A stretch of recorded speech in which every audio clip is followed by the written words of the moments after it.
times that I get to enjoy and interact with the parents. Love to hear your feedback as well. I don't always have a board member in the audience, but I do today. Does anyone know who the board member is in the audience today? There's someone in here that serves on the ATF board. Betsy. And you win. Which is funny because Betsy has a kindergartner right now and then a preschooler, but yet she served on the school board for 12 years and she's serving on our board. I think this is your 5th year, maybe? 4th year? Yeah. You're an ex officio, so she doesn't get to necessarily vote, but she's just a great voice on the board, so thank you for being here. She also runs our Hopkins Alumni Association presence on Facebook and social media, which is really great for us too. So, ATF, we are celebrating our 25th anniversary this year, which is huge. We're a 501c3 nonprofit, and we work independent in our own office in Eisenhower Community Center of the district, but everything we do is for the district. So I am a paid employee, not through the district, but I have 2 staff members that work alongside of me, and we have a fabulous board of directors. We have 24 board members who are parents in the district. Some are alums, but for the most part, everyone has had a child that has gone through the district. So 24 parents and then 4 ex officio. The cool thing about our ex officios is Betsy's one of them as a former school board member. We also have Dominique Pierre-Toussaint, who is a liaison, the community ed for the different schools in the district. And then we also have Dr. Miriam Pierre-Reed and Dr. Lightfoot, who serve on our board as ex officio. So it's just this great group that gets together. And we've been doing it for 25 years. The faces have changed. Our terms actually can go up to 8 years, so I think you're getting away easy with 3. People can actually go 2 3-year terms and then 2 additional terms after that for a total of 8. So as I mentioned, we've been around since 1995, and in that time we have awarded 472 grants to Hopkins Public Schools, which is huge, to the tune of $2.9 million. So really fun, exciting stuff. And as you mentioned, some are small, some are large. We have 2 grant cycles a year. We have the fall grant cycle, which we just awarded 56,000 in grants. 17 grants were awarded to the schools in the district, and 2 were awarded here. Whoop, whoop. Yeah. Anyone? Let's see. The teachers' names are Sarah Gleason and Rachel Ramey. Anyone know the lab packs? Those are the alternatives to homework now. They were awarded this past fall, and there's going to be backpacks that go home with the students that have experiences and exercises and projects to do over and beyond the traditional homework of perhaps writing or doing math and so forth. So it's a really neat, innovative opportunity that they're trying out. We also built I probably didn't build it, will probably be, oh maybe it is. Is the log cabin outside yet? Do you know? For Ann Anistad and in preschool. Preschool, yeah. Is that out there? It's not out there. No, they probably are waiting until it warms up a bit, perhaps. But that was something that we awarded. That was $540, and that was for the the child-sized log cabin that the students can learn about the environment. There's going to be binoculars in there and magnifying glasses, and it's just it's a really cute little system for them to play. Urban Orchard, someone mentioned that earlier. We did the Urban Orchard in 2018 and 19, and that was Melissa Elson, Jessica Heisel, and Steve Miller created that project.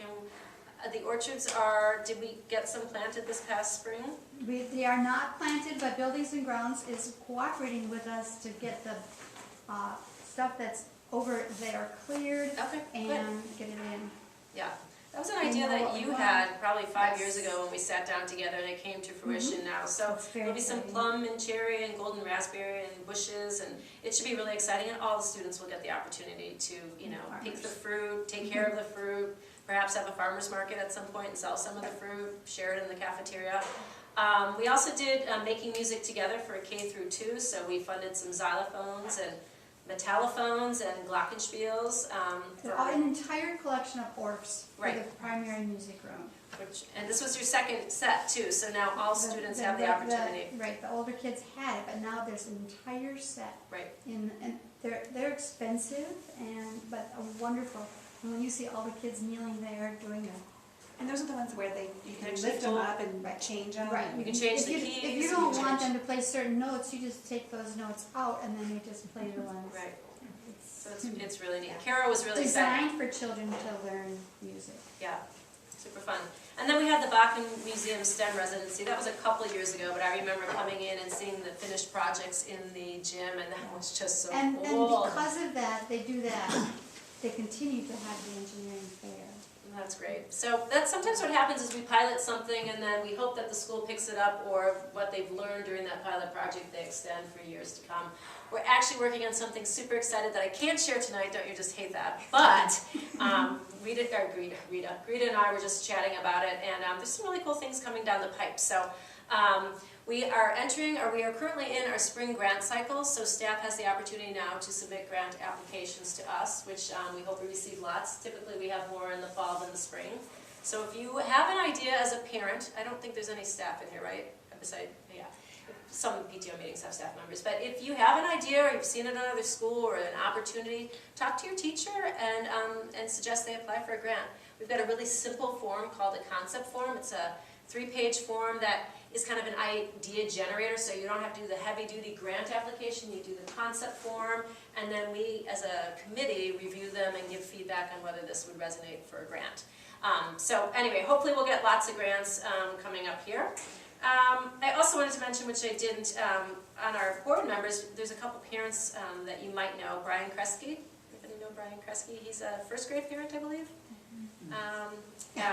Kristen O'Shea. Yes. Several of you know Kristen O'Shea. Travis Smith. I think he's a 5th grade parent now, or 6th grade parent. So, and then of course Betsy. So we have 4 parents in your school that serve on the Hopkins Education Foundation board, which is really cool. So if you know any of those people and you have ideas as well too, please feel free to chat with them. We're always looking to fund something. We've been successful in raising money, so we want to spend it on the schools. It doesn't do any good sitting in the bank account. So that's kind of the grants that we've done within the district. A couple events that we have. Our biggest one is coming up, and I always bring this up at the PTO meetings. It's the Royal Bash, which is our annual winter fundraiser. It takes place on February 22nd. Have you been? I haven't, but our... Is your name on this list that I brought here tonight? Our neighborhood is 2 tablespoons. Cheese or pizza. So I have to say, and that's why I brought this here. Okay, so I'm going to read off the names real quickly, just last names. I'll mess them all up. Gerton, Poole, Mestas, Dennis, Thies, Steglick, Nelson and Steglick, Trebek, Paul and Brian, and Sandberg. These are 8 new families that are attending the Royal Bash that have never come before. From Meadowbrook? How cool is that? All at Meadowbrook. They did. Is Elizabeth who? I'm sorry. Elizabeth and Kimberly Sandberg. Yes, that's the last one. They're at our table. Yes, see, and Betsy, I know you orchestrate a lot of tables too, That's right. because yes, so we appreciate that. But that's kind of exciting to have young families attending the Royal Bash, because often when you're at a PTO meeting, you're a parent that's really involved within your school and maybe not necessarily taking that leap outside your comfort zone of this great Meadowbrook school. But there will be a time that you have to launch from here, and when that time happens, we, HEF, is ready and willing to take you in as volunteers, but not until then. I'm not encroaching on anyone here. Okay, so the Royal Bash is on Saturday, February 22nd. It's the Marriott Minnetonka Southwest. We have sold out for the past 3 years, 450 attendees. So it's just a great night in the middle of winter. We've typically had a snowstorm, but we're going with the theme of great ideas blossom here with big flowers, so we're assuming that we'll melt all that snow away this year and just have a fun festive event. But we've got some great stuff happening there. There's a social hour, there's a sit-down dinner, there's a live auction and a silent auction, and then we have a special appeal, which is really exciting. That, again, I can't share that with you tonight because we're on the cusp of bringing that all together. I have a great communication manager who's pulling that all together, and we'll be announcing that shortly. But it will, the special appeal this year will impact multiple schools, which is great. It's something that's an HEF board initiative that we come up with as a board, an idea, and then we pass it through and consult with the district leaders and principals and get their feedback. So we've gotten some really great traction on the ideas this year. But what I can tell you about is, and maybe some of you know and maybe not, we did the Health and Wellness Initiative for the past 2 years. Because we were so successful in raising money for that particular initiative, we'll actually carry it on to a 3rd year. So there will be a health and wellness component in this special appeal coming up. And special appeal is basically, as I said, it's something that we come up with, and we raise the money the night of the event to fund that opportunity. So based on how much money we raise, will be contingent on how many of these grants that we award. But there's just some really exciting ideas.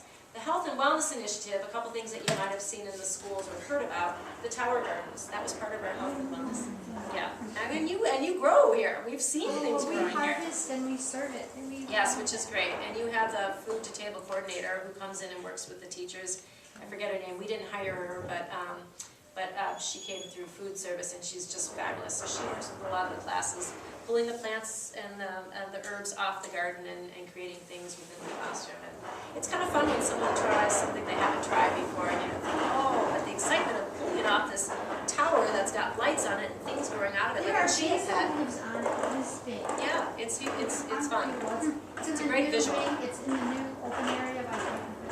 Yeah, great visual. If you want to walk down there tonight, there's nothing that would stop you, there's no doors. There's such great light on it too, which is really. And it has a 20-gallon tank in the bottom of it, and it just waters itself. It turns its light on when it's supposed to be on.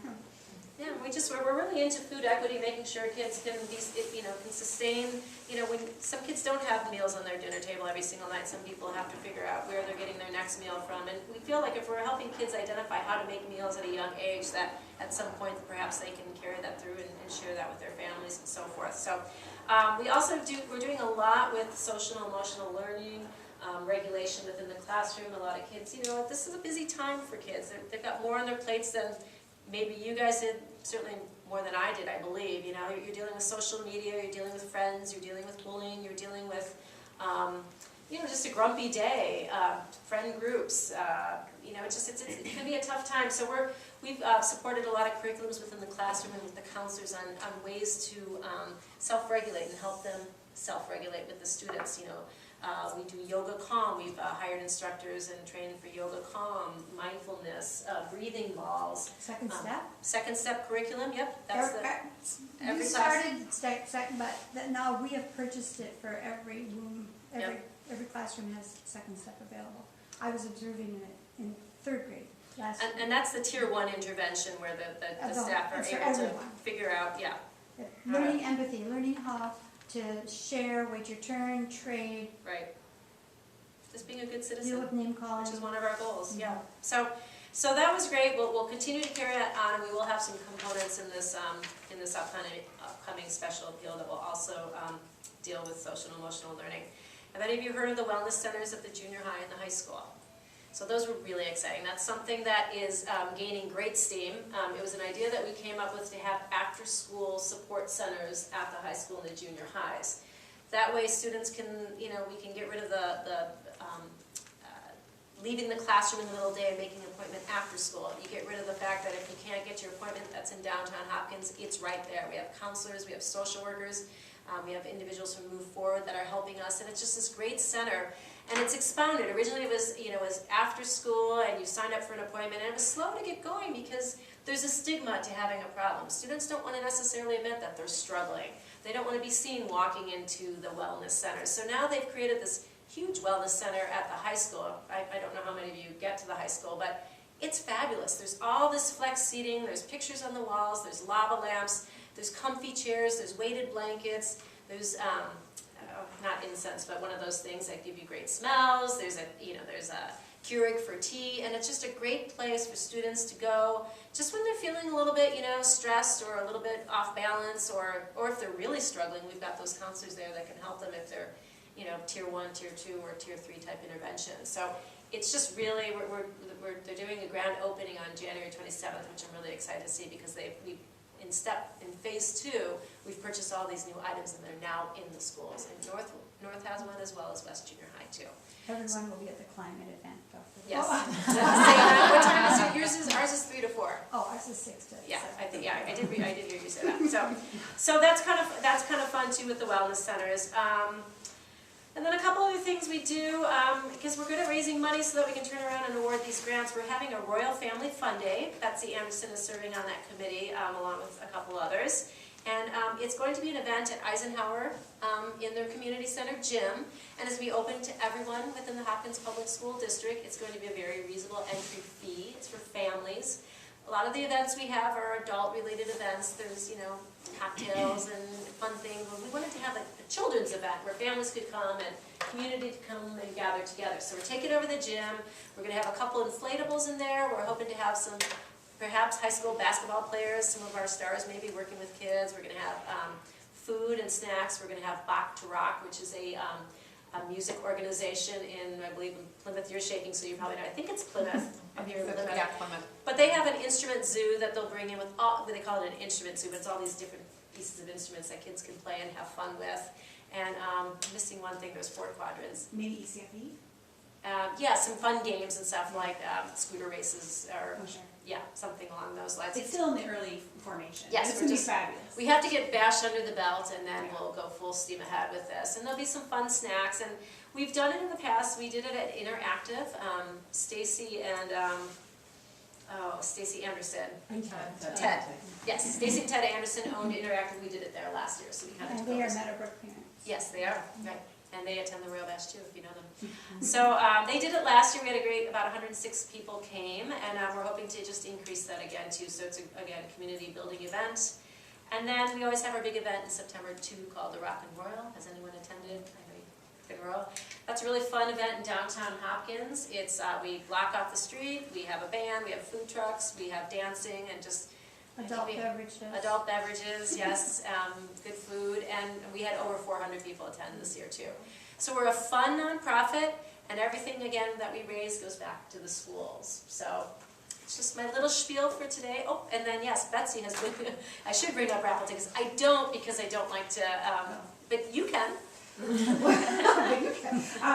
There is a raffle involved with Royal Bash, so even if you can't go to Royal Bash, or even if you are going to Royal Bash, you can buy a raffle ticket. There will only be 100 sold, Right, and they are $100 each. $100 each. So they are, you pay for a 1 in 100 chance of winning because you win a fabulous trip. You can either go to any Fairmont hotel in the continental US Or Canada. and Canada, and you can also, or pick Monterey, California, or Hilton Head, South Carolina. And a teacher last year, Carla Anderson at Gatewood Elementary won, so it's pretty exciting. And so if you, I think and that's great. I don't normally like to sell at PTO meetings, but I think it's okay that you do. No, she's really good at selling, so thank you. I'll just Two close. of them are reserved, but I have 3 that are available. I'm just saying. Thank you. Well, and I'll close it up if you, there's a couple things that we have. We have a constant contact. Are any of you currently on our constant contact? I'm going to send this, thank you. I'm going to send this around. If you choose to be on the constant contact, we send out messages twice a month. We are sending them out 4 times a month now, and in February because of the Royal Bash. But all the great details about the Bash, about the raffle and the trip winnings, and then we talk about our grants and all of our fun activities, and you can poke around and see the 470 grants that we've awarded. That's all on our website, hopkinseducationfoundation.org, and you'll get that information through the constant contact. We're also on social media, Facebook and Twitter, so you can like us on Facebook and follow us on Twitter. Betsy's very good at that. She works some of our social media too. So that's kind of my thing. Any thoughts or ideas, questions? Question and comment. Question is the wellness centers. Yes. That is personally like my favorite thing I've ever heard that happens. And is that something that is in your annual budget and something that you sustain, or is that like That's a a good grant point. here and there? That's a good question. Typically with a special appeal, our whole goal with grants is to pilot the project in hopes that it will be sustainable at the schools after our funding expires. So with the wellness centers, we committed to 2 years to fund the centers and the staff in the centers, and then our hope is that it works into the budgets of the different schools. And I know it will, because this is really important. Sometimes our grants don't though. Sometimes we fund a grant, it's one and done. And you know what? It's better that it's our money that we're trying that versus taking money from your staff or your schools and so forth. So we're all into pilots, but we really look, when we're looking at our grant guidelines, we look for sustainability. And we ask the grant applicants to have the principal sign off and confirm that A, there's no money available to currently fund this project, but B, that there could be money in the future to fund the project if it's successful. So, good And question. the comment is that the PTO, every year we have a budgeted amount to buy 2 Yes, you tickets. do, and you already bought them. Yes, we bought them, and then on bingo night, we'll, basically in a couple announcements coming up, we'll ask anybody that's volunteered in any way for PTO throughout the year, you can put in your name, and we'll have a drawing for 2 tickets. And so, yeah, this is like the 4th year in a row, Yeah. I would say, for Yes, that. Teresa, one of the former PTO presidents at Got it Campus One. going, yeah, for got it sure. going, and it's funny because that's actually on here too. I saw that today. It says Meadowbrook winner. I'm like, oh, they've already done their drawing, and she's like, no, they've bought it. You for guys have Meadowbrook. sold out before bingo in the past. Well, we sell out. That's Yeah. the fun part about Yeah. it. So as of today, with our sponsor, I think we're at like 227, 228, and 450. So we're almost halfway there. Yeah. And there's special staff pricing too, we do a discount for staff, which is nice. If you haven't been to Bash, it is powerful. I'm thinking about the special appeal a couple of years ago, and we were like in tears at our table with standing ovations, and it was just so cool. It is really, really fun. They have lots of activities. Fun. Yeah. They one time they had this magician that was just wandering around doing amazing tricks. Last year I had my fortune told, I think. Was it Yes. Was it good? It was very A fun. there's a fun photo booth. What's We the Plinko thing game. where we had, like, was it a shot that came down ice? We had a shot that came down ice, we probably So won't it's do kind that of a again. frat type. There's always some kind of fun, different little thing going on. A wall of wine to bid on, or Yep, we've had some fun events like that too. We have a canoe this year, so what's really neat is Alice Smith Elementary did a project-based learning experience to build a canoe. So they built 2 canoes, the students did. They're huge, they're 16 feet long, and we are auctioning one off with a Yeti cooler and life vests and paddles. We have some great downtown experiences. We've got Hotel Ivy with Guthrie tickets and Manello dinner. We just got tickets for Maroon 5, and then the opportunity to stay at a hotel near Excel Center. And the other big one is Weezer and Green Day and someone else. So we've got a couple concert tickets. We've got a cabin.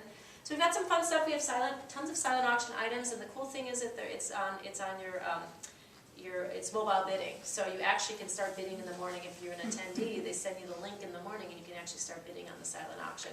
So some really fun items there as well too. And all that money, proceeds from the event after our expenses, go to funding grants. Period. And then the special appeal that we raise our paddles for that night only funds the special appeal. When all those paddles go up, it's very, very cool. Yeah. So join us. One last question? Anyone? Thanks. I see a lot of familiar faces too, which is fun. The consistency is good here. I like it. Thank you. Thank you.